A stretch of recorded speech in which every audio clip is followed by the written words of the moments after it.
welcome back to my channel. If you are new here, I am Megan of Curves, Curls, and Clothes. And if you are already part of the CCC family, thank you so much for coming back to my channel. I really appreciate the support. If you have not already done so, hit that subscribe button and that bell so you don't miss any of my new videos. So today I do not have a haul. I'm not trying anything on. I am doing a highly requested video about how I got started blogging and getting to where I am today with Curves, Curls, and Clothes. So I asked on Instagram and I asked in the Curves, Curls, and Clothes Facebook group for you guys to ask questions so that I could answer them.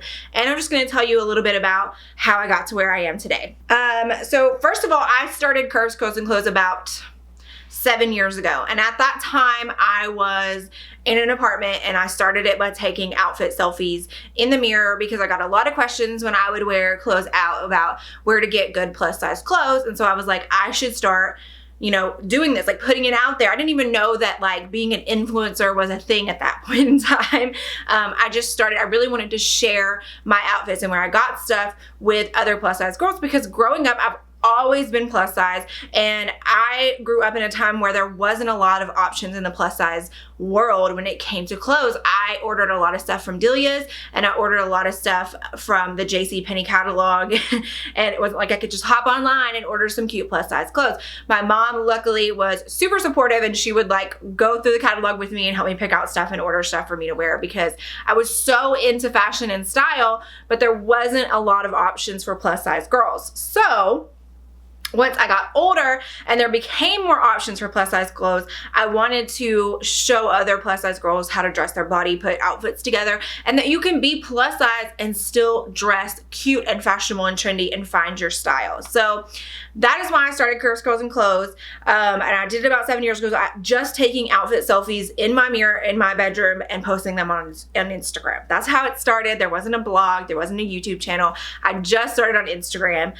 When I started getting a little bit of an audience over there, I was like, I really want this. I want to make this a thing. I want to build this brand where all these women can like relate to each other, talk to each other, that I can speak to them from all over the world. And I was like, this is so cool. So I started the blog at that point. I launched curvescurlsandclothes.com, started making putting blog posts up over there with outfits that were easier to link and things like that. I started learning about affiliate links, which is like when I put a link down below and you guys click on it, I make a certain percentage off of that. It's not much. It's like 5 to 10%. I started learning about how to make revenue as a blogger because when I first started for the first, I'm going to say 4 years, I didn't make a penny. Like it wasn't about money. It was about like building up this community of people. I wasn't familiar with how to make money off of it. It wasn't even a thing I ever thought that I would make money off of, to be honest. It was just like a hobby. So I started I wanted to spend more time in it, and I knew if I was going to devote more time to it, then it needed to be something that I could make some kind of revenue off of. So I started kind of learning, teaching myself how to monetize. I had started on WordPress.com, which you cannot monetize, and I had switched over to where I had to migrate over to WordPress.org.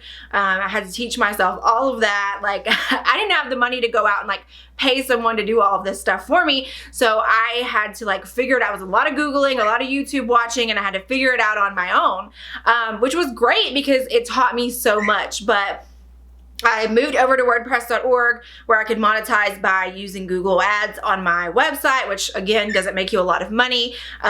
It's like when somebody clicks on your website, the ads that you see, you make a tiny bit of money off of that, not much.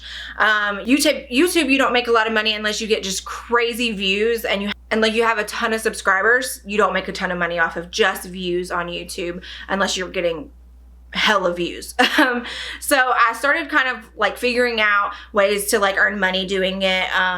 But again, I still have, to this day, have a 9-to-5. Curves, Curls, and Clothes would not be able to support me and pay my bills, even at the level that I'm at now. I have, because I work a 9-to-5, I have a whole corporate career, I have a master's degree, I have all of that I've worked really hard for that pays the majority of my bills, and Curves, Curls, and Clothes is just like extra income. But I did not start getting brand deals until probably 2 years ago is when I really started having brands reach out to me like, hey, we love what you're doing and we want you to wear our clothes. Or if it's a brand that I talked about a lot, then tagged a lot, that I would start getting reached out to by those brands. The way that my best advice for you to get started is to just do it. Like, make content, put it out there. There's so many avenues now that you can use to put your content out there. There's TikTok, there's YouTube, there's Instagram, there's a blog, there's, you know, I have Tumblr, I have Twitter. Like, there's so many ways to get your content out there, but don't be afraid to just make it and put it out there. It doesn't have to be perfect. That's what stopped me from doing YouTube for the longest time, because I wanted it to be this perfect thing. Like, I watched all these YouTubers that have these amazing setups and these amazing videos, and I was like, that's what I want to do, but I didn't know how to do that, and it's just me. And a lot of them are like married and their husbands film for them and edit for them. I'm solo, single, I got 2 dogs, that's it. I don't think they're gonna be editing anytime soon.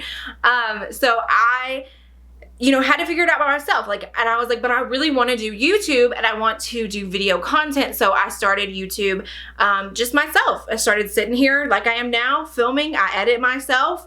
I do all of that myself. So it's a ton of time that goes into all of this stuff that I want you guys to be aware that it's not like you're going to jump in and you're just going to make a ton of money off of it or get a bunch of free stuff. And if that's what you're going into it for, then I encourage you to try to shift your mindset into why you want to do it, because I never thought brands would send me free stuff when I started it. I didn't get free stuff for the longest time, and it took years to get to that point. So if you want to do this and you want to, my advice for you is use the hashtags that brands provide. If you go on their profiles, like on Instagram, their brand will sometimes have a hashtag that they use to pick from their pictures, so that when they go and search that hashtag, they'll pick somebody's picture, put it on their website or on their Instagram. That gets you access to all of their followers, because they'll tag you in that picture. That gives you access to all of them, and that can boost your following. So like, that's how you really, like, that's how I marketed myself when I was first starting out with Curves, Curls, and Clothes, through hashtags, through tagging brands. If I was wearing, like, this shirt's from Amazon, tag Amazon when I put it on my Instagram. Then they see that, they might share it, and then that's, you know, a way for you to get in front of a larger audience and bring an audience closer to you. But also, don't build your brand on one platform. I personally have had my Instagram taken down twice. It's a very scary thing when you have worked on something for a really long time, but somebody else has control over it. I don't have control over my Instagram. I have control over what I post on my Instagram, but Instagram has control on whether my account stays active or not. So if you have all your eggs in an Instagram basket and they take Instagram away, you're left with nothing. So that's really been my focus here lately, is expanding my audience to different platforms, different ways of communicating with you guys. I love connecting with you guys other than just Instagram. Instagram has changed a lot of rules. They get very weird about plus size bodies, I feel like, about what you show on a plus size body versus what you show on a thinner person's body. That is more okay, which I don't like that. So I've been really trying to move off of Instagram and do more personal stuff. I have the podcast now. I've been doing more live stuff on the blog, which is fun. So now that I've kind of told you about how I got started, I'm going to answer some of the specific questions that you guys asked. So I got, how do you go about contacting a company to be an influencer? I personally don't reach out to that many companies unless I've already worked with them in the past and I have a contact there that I like know or whatever. Most of my collaborations that have been sponsored collaborations, they have reached out to me. Now, not to say you can't. There are many ways to get in contact with a brand. A lot of the times you can do it through an affiliate network, such as like CJ Affiliates, is where I get a lot of my affiliate links from, and they have contacts that work with brands. So it's kind of like a middleman between you and a brand that you can contact through that way. There's then you can also just get on, sometimes if you get on the website, they'll have a contact for media where you can send an email and like a proposal to them. A lot of bloggers do that. The main thing that you need to have when you are a blogger is have a media kit. A media kit is mine's a PDF that has how big my audience is on each platform, what kind of sponsored stuff I do, whether it's a sponsored video, a sponsored Instagram post, or whatever it may be, who I've worked with, and that kind of stuff. It gives them an overview of who you are and who you worked with in the past. Another question was, how do you get started? Which I already kind of mentioned. Just put content out there, get started, try it. Favorite part of being an influencer is connecting with you guys. I absolutely love it. It's amazing. I've also made some of my best friends through doing this, through going through to blogger events and meeting people. I truly have a blogger tribe that are some of my best friends in the world, and they're amazing. And I have met some of the greatest people through this, and you guys are just amazing. Every time I am having a day that I'm just like not feeling my greatest or whatever, you guys are so amazing. I love my Facebook group. I love seeing all of you guys interacting in there, building each other up. It is like the most positive environment, and I absolutely love it. I'm gonna tear up.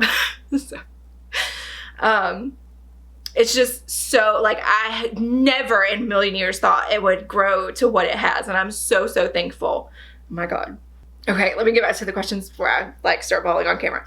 Would you recommend someone interested in being a photo blogger start with a new Insta or clean out their current? That's really up to you. If you have a base following that's your friends, and you know they're gonna give you likes, just clean out your current one, start adding pictures to it. You do need to be careful, and one of the questions on here is, what do brands look for besides a following? You need to be careful of your ratio. So if you, there's a lot of girls out there that, you know, post sexier pictures, which I have absolutely no problem with. I'm like, girl, do your thing.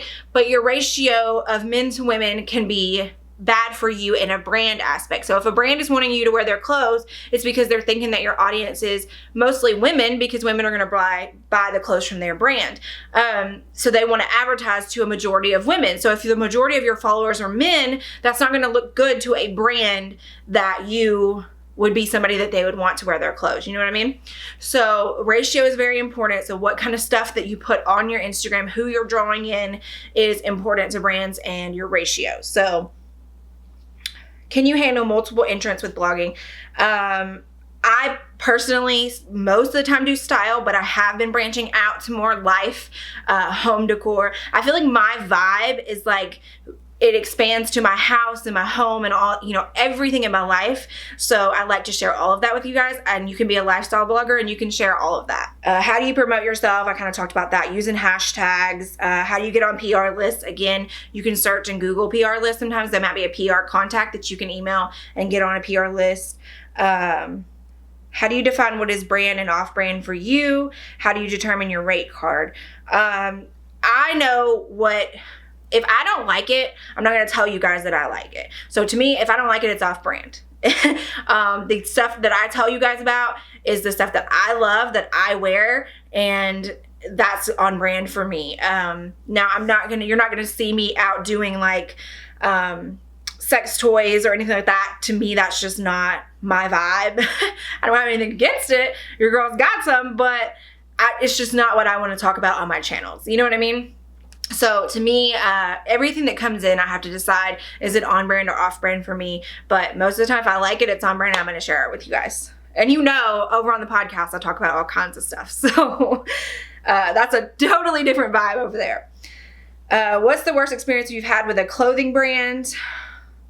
I've had one particular brand that you will not see on my channel anymore, and you haven't seen them for a while, that I used to work with quite regularly, and I feel like they're just a shady business practice. I feel like they purposely put stuff on their Instagram and their channels that they know is going to get negative attention just because it's going to get a lot of comments. I don't vibe with that. I stopped working with them. They did some shady stuff we were working together at a certain rate, and then they had tried to come back and ask me to do a ton more work for way less money. And like I said, this stuff takes a long time. It's a lot of work. I have to pay photographers if I'm shooting outside, you know, like outfit pictures outside. Like, it's expensive. So I just didn't like the way they handled everything, and so I don't work with them anymore, so you don't see their stuff on my channels anymore, and people ask about them all the time, but you can probably figure out who it is. But yeah, I don't vibe with them at all. So that was my worst experience. When are we getting a CC collab? I would love to do a collab. I would love to do a collab with Fashion to Figure. I would love to do a collab with Boohoo. Y'all know those are my two faves. I would love that. I would love to do my own little collection with one of those. That would be amazing. What's the one clothing store you do not go into as a plus size woman because you know for sure you won't find anything in your size? Hollister. I would say Hollister. I don't think I've ever been in Hollister in my life. Yeah, I would say definitely Hollister is like the main store I can think of that I just never have gone into in my life, I don't think. How long have you been doing YouTube and how long did it take for you to get successful? We already kind of talked about that. I started the YouTube channel 3 years ago. And again, my most like successful collabs are when a brand like sponsors a video. So a brand can sponsor a video, they can sponsor a mention. So like if you see a video that somebody says is sponsored, like when I say a video is sponsored, that means that they sponsored the entire video and all of the clothes or whatever I'm talking about is gonna be from that brand. Those are gonna be your more lucrative deals. And it all is based on how big your audience is and how many views you get and things like that. But then they can also sponsor what they call a mention. So like if I'm doing a haul and it's a bunch of different brands, a brand can sponsor a mention in a video. That means that the whole video won't be about that one brand, but they will get a mention in that video. That's just a little bit of insight on how sponsorships on YouTube work. On Instagram, brands can sponsor a post, they can sponsor a story. And it's the same, you know, it's just, you can do packages where you can say that you get a video and you get X amount of posts on Instagram. You get a story with a swipe up. There's so many vast ways that brands can sponsor things on social media and on YouTube and things like that. What do you do with all your clothes once you no longer wear them? I donate them.